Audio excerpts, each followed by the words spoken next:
عادات كتير لما عملتها وجربتها بجد فرقت معايا جدا في حياتي لسعادة داخلية وخارجية. بفكركم بقى لو انتوا لسه ما اشتركتوش في القناة تشتركوا وتفعلوا زر الجرس وندوس على كلمة الكل علشان كل الاشعارات توصل لكم وتسعدوني كده وتكونوا من ضمن عيلتي الجميلة.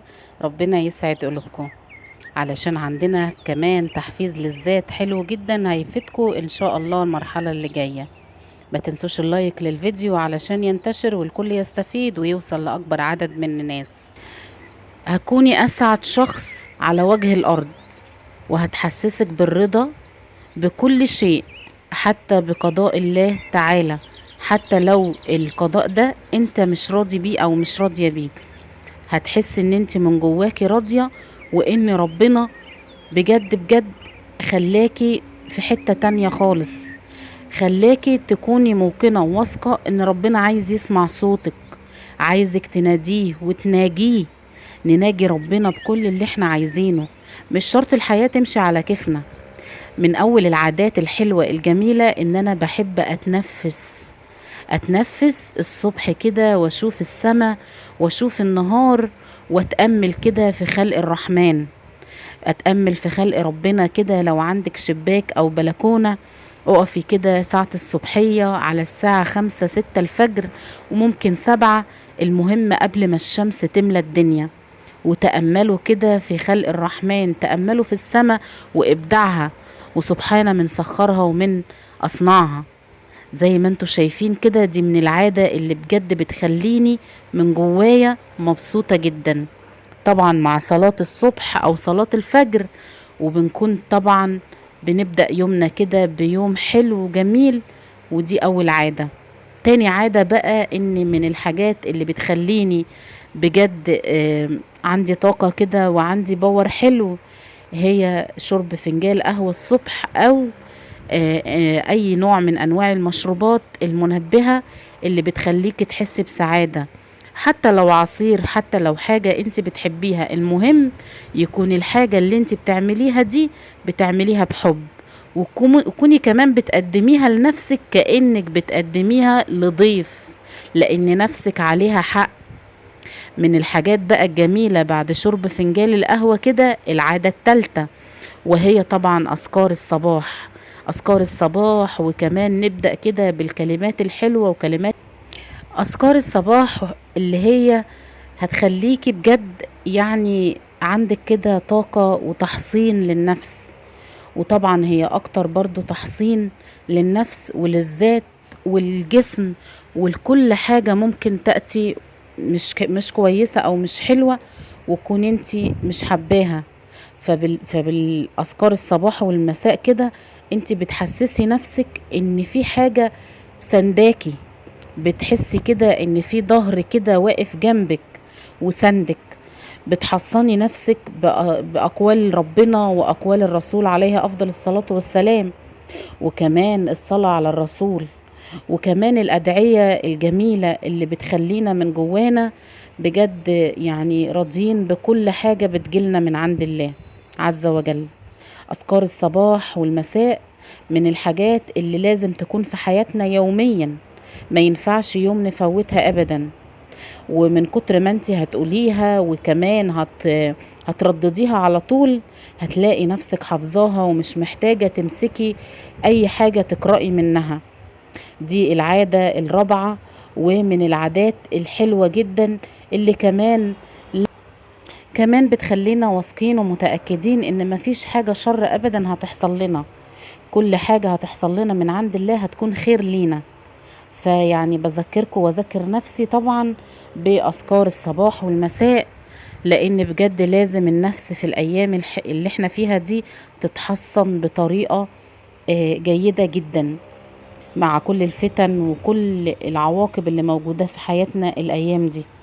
طبعا قراءة القرآن الكريم وفضل القرآن الكريم علينا، احنا مش عايزين نقطع القرآن الكريم من بيوتنا، وكمان لازم يوميا ان احنا نفتح المصحف علشان ما يكونش فيه مقاطعة بيننا وبين القرآن الكريم.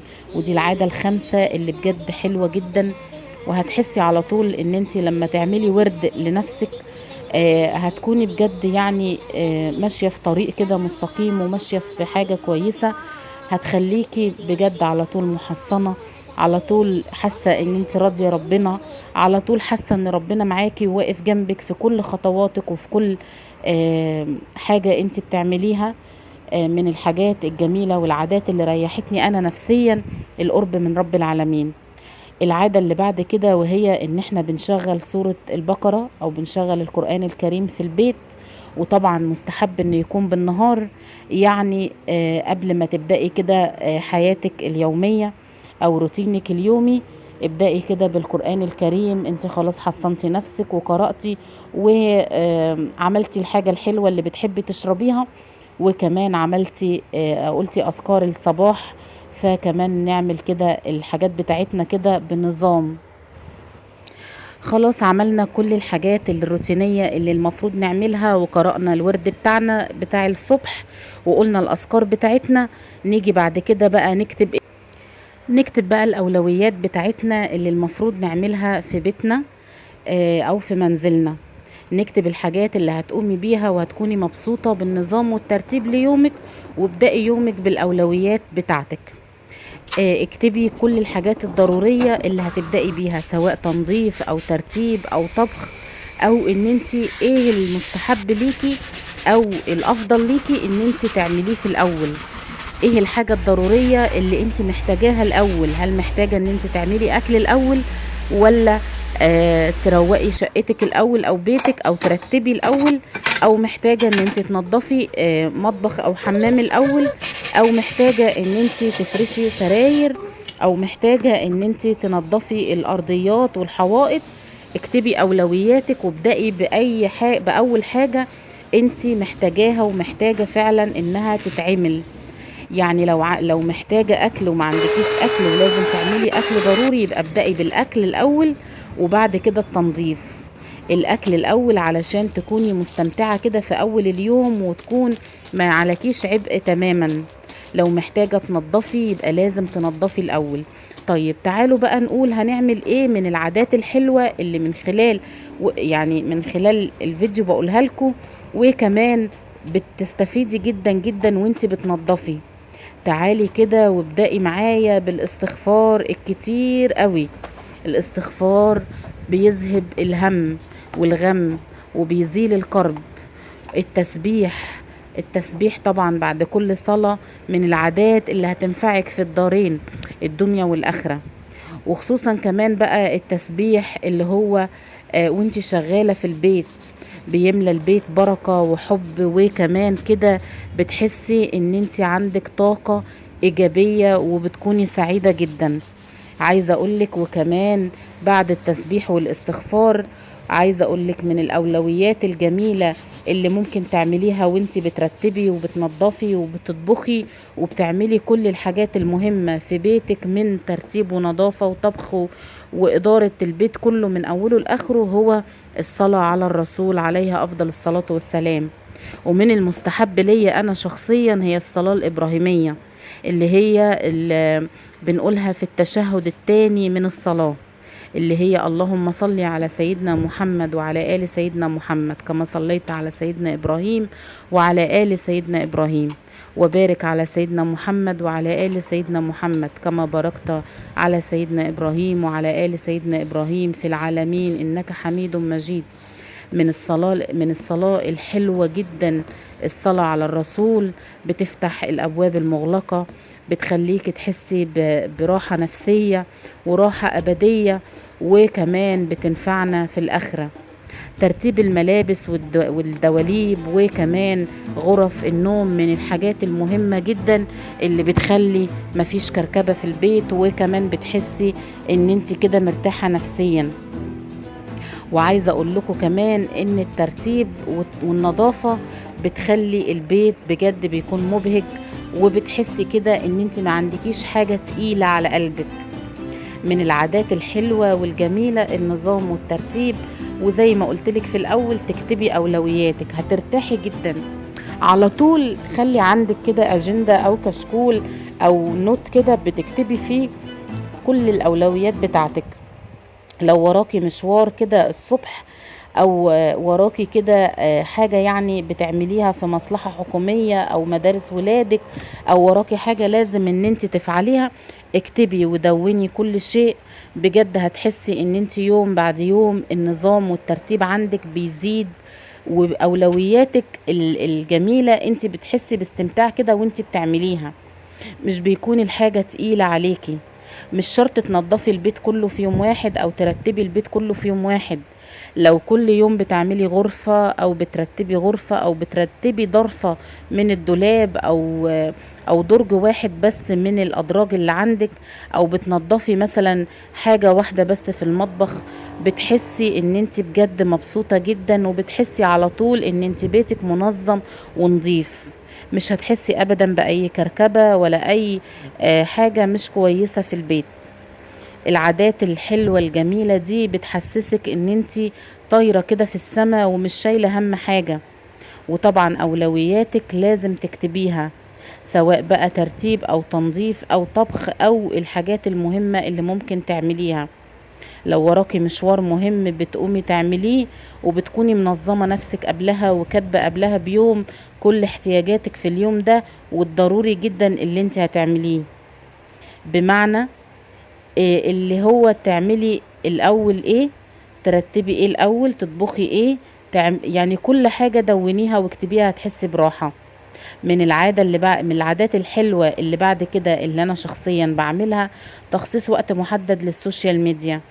بمعنى ساعة او ساعتين او ساعة ونص فقط، تطلعي بقى على كل اللي تحبيه، سواء اخبار او متابعة لحد او بتحبيه، او كنت بتشتغلي اونلاين فمخصصة وقت لشغلك، طبعا بيزيد كمان الوقت بتاع شغلك ده كمان، او بتخصصي حاجة كده لبيتك انت بتعرفيها علشان تعمليها في البيت. من العادات المهمة قوي ان ما يكونش فيه استهتار في مسك التليفون، او تكوني ماسكاه وقت طويل، او تتفرجي على حاجة من انواع السوشيال ميديا لوقت طويل جدا، لان بجد هتضيعي وقت على الفاضي ومش هتحسي ان انتي مبسوطة او مرتاحة. وبعد ما بتسيبي التليفون من ايدك بتحسي ان انتي اهدرتي وقت طويل، وبتحسي بالندم وبتكوني متضايقة. من العادات الحلوة والجميلة اللي ساعدتني انا شخصيا على انقاص الوزن، وكمان حسستني براحة كده، وبحس ان انا نشطة جدا وكل حاجة في جسمي بتتغير، هي شرب المية الكتير. اشربي كميات كبيرة جدا من الماء علشان هتحسي بتحسن في بشرتك وفي العظم، وكمان هتحسي بطاقة. وشرب المية الكتير بيساعد جدا على النشاط والحيوية، وعلى تخسيس الجسم، او افقاد يعني وزن كبير جدا من الجسم والدهون اللي ملهاش لازمة. بتحسي كمان ان انت خفيفة. شرب المية من الحاجات الحلوة جدا اللي مع الوقت هتتعودي عليها، وهتحسي كمان ان انت عملتي حاجة مفيدة. من العادات الجميلة جدا بالنسبة لي، وكانت صعبة في الأول وبعد كده كانت سهلة جدا، وغيرت حاجات كتير فيا للأفضل، وهي منع السكر نهائي من المشروبات.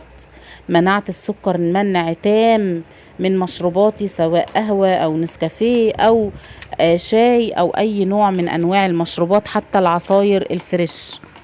بدأت ان انا اخد السكر من الفاكهة، وكمان لو نفسي في قطعة من الحلوى او اي حاجة حلوة باكلها وانا مطمنة، لان بعدها على طول بشرب مية كتير، وممكن كمان اقوم امشي. عايزة اقول لكم ان الاسراف في السكر او الملح بيدمر الجسم حرفيا. من الحاجات اللي ساعدتني كتير جدا هي برضو في انقاص الوزن هو منع السكر وكمان شرب المية. وبدأت انتبه كمان من العادات الحلوة ان انا بدأت انتبه للاكل المفيد، وحتى لو بعمل حاجات حلوة لولادي.